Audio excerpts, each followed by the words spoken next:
Good morning बच्चों। जैसा हमने आप लोगों को इसके फार्मूले बताए घन और घनाभ का, अब उसी पर आधारित हमारी प्रश्नावली है 13.1।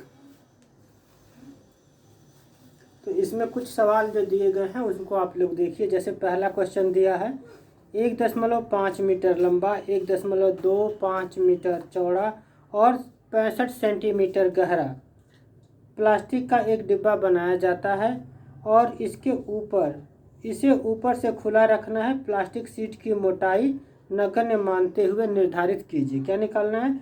डिब्बा बनाने के लिए आवश्यक प्लास्टिक शीट का क्षेत्रफल और इस शीट का मूल्य। यदि 1 वर्ग मीटर शीट का मूल्य 20 रुपये हो तो इसका कितना खर्चा आएगा शीट का। तो सबसे पहले हमें क्या क्या चीज़ दिया है वो हम लोग नोट कर लेंगे। यहाँ पर L बराबर 1.5 मीटर, चौड़ाई दी है 1.25 मीटर और ऊंचाई दी है 65 सेंटीमीटर। ऊंचाई का मतलब गहराई, जो डिब्बे की गहराई होगी 65 सेंटीमीटर। सेंटीमीटर को मीटर में बदल देंगे तो क्या हो जाएगा? 0.65 मीटर हो जाएगा। अब यहाँ पर फॉर्मूला जो हमारा होता है, आवश्यक प्लास्टिक शीट का क्षेत्रफल हमको निकालना है, लेकिन ऊपर वाला सिरा जो है हमको खुला रखना है। तो हमारा जो फार्मूला होता है 2 ब्रैकेट में LB plus BH plus HL। लेकिन ऊपर वाला हमें क्या करना है? क्षेत्रफल घटा देंगे, क्योंकि हमें वो खुला रखना है, इसलिए -LB कर देंगे।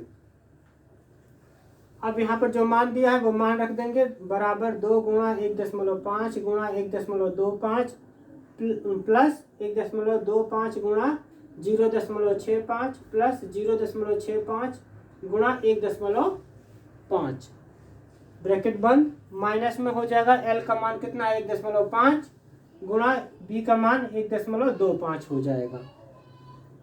अब इनका आपस में जब गुणा करेंगे तो मान 2 गुणा बराबर 2 ब्रैकेट में हो जाएगा 1.85 आएगा। इसका करेंगे तो 0.8125 आएगा प्लस 0.975 आएगा, और उसमें से हम माइनस यहाँ पर जो गुणा किए हैं वो 1.875 घटा देंगे। तो यहाँ पर आ जाएगा, इसको जोड़ देंगे तो मान आ जाएगा 2 गुणा 3.6625 माइनस 1.875, तो ये बराबर हो जाएगा 7.325 माइनस 1.875। तो इसमें से घटा देंगे तो मान आ जाएगा 5.45 वर्ग मीटर। तो ये क्या होगा कि जो प्लास्टिक शीट लग रही थी उसका क्षेत्रफल हमारा कितना आ जाएगा?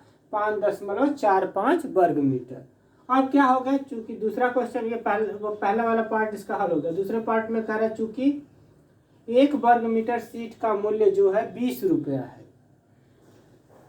तो हमें क्या करना है? 5.45 वर्ग मीटर शीट का क्षेत्रफल निकालना है। तो इसका क्षेत्रफल निकालने के लिए हम क्या करते हैं? कम का मालूम है, ज़्यादा का निकालना है, क्या करेंगे? गुणा कर देंगे। तो ये 5.45 वर्ग मीटर शीट का मूल्य बराबर हो जाएगा 20 गुणा 5.45। तो इसका आपस में जब गुणा करेंगे तो मान आ जाएगा 109 रुपया। दूसरा सवाल जो है आपका इसी पर आधारित है, लेकिन फार्मूला जो है आपका वो लगेगा इसमें पार्श्व पृष्ठ का। क्या निकालना है? कमरे की चारों दीवारों का क्षेत्रफल और प्लस छत का क्षेत्रफल करके इसको हम हल करेंगे। तो ये आप लोग होमवर्क में करेंगे। तीसरा क्वेश्चन है जो इस प्रकार दिया है, किसी आयताकार हॉल के फर्श का परिमाप दिया है 250 मीटर है। यदि 10 रुपये प्रति वर्ग मीटर की दर से चारों दीवारों को पेंट कराने की लागत 15,000 रुपये है, तो इस हॉल की ऊंचाई हमको ज्ञात करनी है, H ज्ञात करनी है, L और B हमको इसके अनुसार निकालना है। तो वो कैसे हल करेंगे? तो हम मान लिया कि आयताकार हॉल की लंबाई L है, चौड़ाई जो है B होगी और ऊंचाई H होगी, जो हमको ज्ञात करनी है। अब हमें क्या करना है? क्षेत्रफल निकालना है। तो जैसे आपने इस फार्मूले में देखा कि एक सीट का मूल्य दिया हुआ था, तो हमने एक सीट का मूल्य दिया हुआ था तो 5.4 वर्ग मीटर का निकाल लिया। तो यानी कि पूरे एरिया का जो कितना लागत आया, तो वो लागत और प्रति वर्ग मीटर का हम भाग दे दे तो क्षेत्रफल निकल आएगा चारों दीवारों का। तो यहाँ पर क्या हो जाएगा? चारों दीवारों का क्षेत्रफल बराबर एक फार्मूला बन जाएगा यहाँ पर चारों दीवारों का क्षेत्रफल बराबर चारों दीवारों पर पेंट की लागत, कितनी लागत आई, कुल लागत, बटे प्रति वर्ग मीटर पेंट की लागत। तो प्रति वर्ग मीटर पेंट की लागत कितना है, 10 रुपये है, और कुल टोटल लागत कितनी है, 15,000 रुपये। तो 15,000 रुपये बटे 10 रुपये, रुपये से रुपये कैंसिल हो गया, तो जो एरिया निकल के आ गया वो 1500 वर्ग मीटर आ गया। अब जैसे हमने क्या निकाल लिया, यहाँ से जो है चारों दीवारों का क्षेत्रफल निकल गया हमारा 1500 वर्ग मीटर आ गया।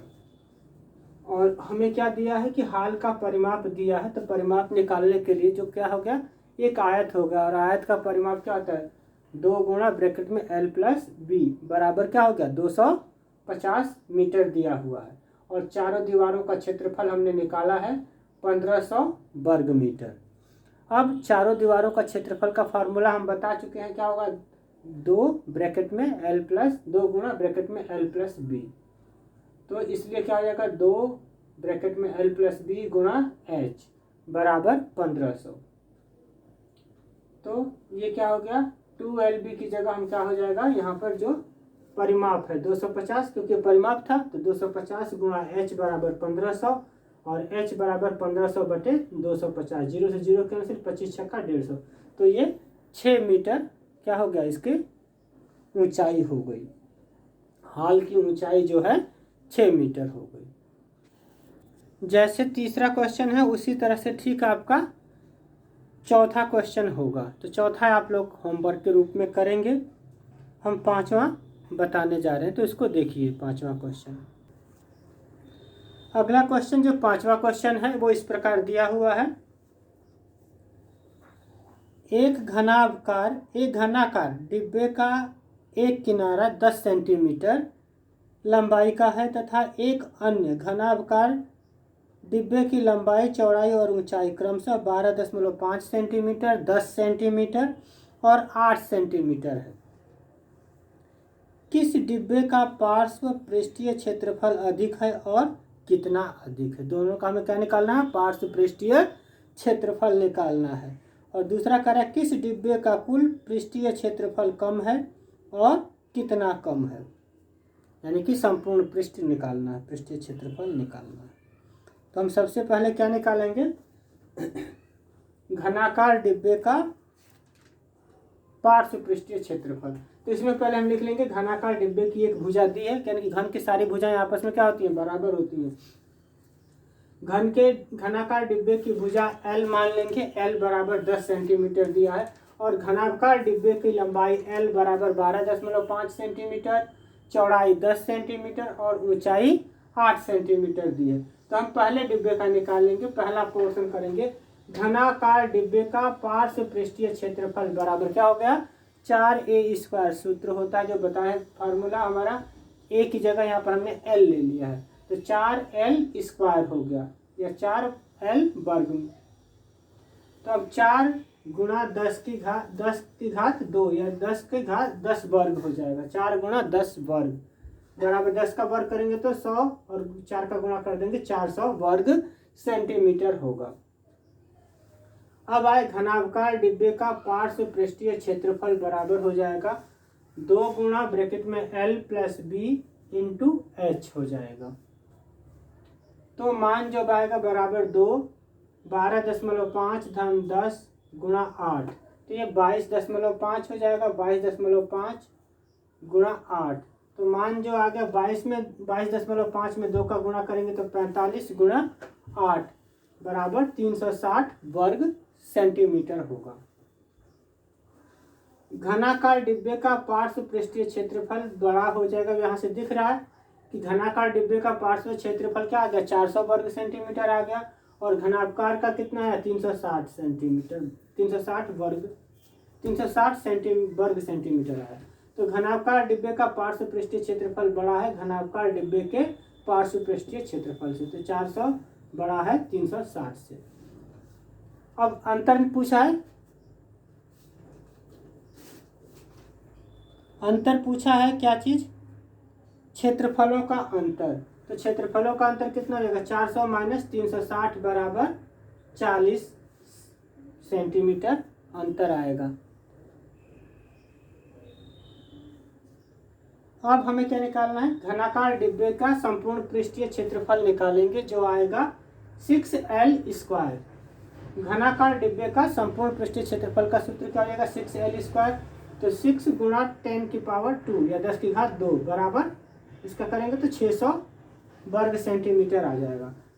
अब घनाकार डिब्बे का संपूर्ण पृष्ठीय क्षेत्रफल कुल पूछा है या संपूर्ण पृष्ठीय क्षेत्रफल हम कर सकते हैं, तो वो हो जाएगा बराबर 2 गुणा ब्रैकेट में LB + BH + HL।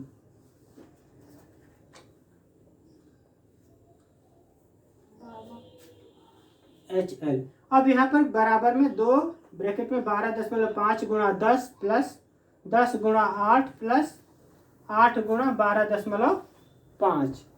तो अब ये गुणा कर देंगे तो इसमें कर देंगे सीधे सीधे 2 गुणा 125 हो जाएगा, 10 का गुणा 8 में करेंगे 80 हो जाएगा, 12.5 में 8 का गुणा करेंगे तो 100 हो जाएगा, और इन दोनों तीनों को जोड़ देंगे तो 305 हो जाएगा। तो 2 गुणा 305 और इसका गुणा कर देंगे तो 610 वर्ग सेंटीमीटर हो गया।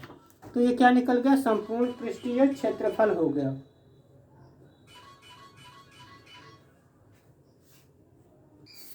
तो जैसे आपने देखा कि घनाकार डिब्बे का जो है, पहले घनाकार डिब्बे का संपूर्ण पृष्ठीय क्षेत्रफल क्या आ गया, 600 वर्ग सेंटीमीटर आ गया, और घनाकार डिब्बे का जो क्षेत्रफल है वो 610 मीटर आया।